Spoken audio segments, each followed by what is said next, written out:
Now, no motor show would be complete without the launch of a new Ferrari, would it? This is the F8 Tributo, which is a heavy facelift of the 488, which in turn was a heavy facelift of the 458. Confusing, isn't it? But a lot has changed on this car. The only two things that remain the same from the old 488 are the doors and the roof. Everything else is different, such as the front here. Much slimmer headlamps. We've got an S-duct here, very similar to the type you find on the 488 Pista. It's a bit smaller, but it adds 12% of downforce. All the wings down here aid downforce. These little vents down here, they aid the cooling. There's lots and lots of subtle, detailed improvements on this car.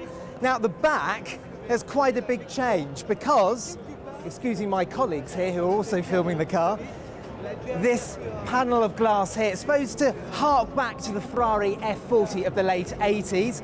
You can see right down into the engine as you'd expect. And at the back, there's a fixed carbon fibre rear wing and the double rear lights as well, very reminiscent of Ferraris of old. Inside,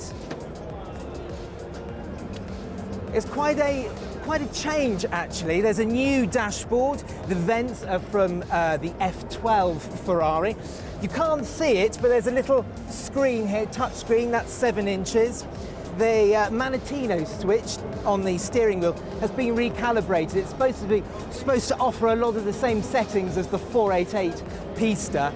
And speaking of which, this car has an upgraded version of the 3.9 litre twin-turbo V8. In fact, it's the same engine that you've got in the Pista, so that's over 700 brake horsepower.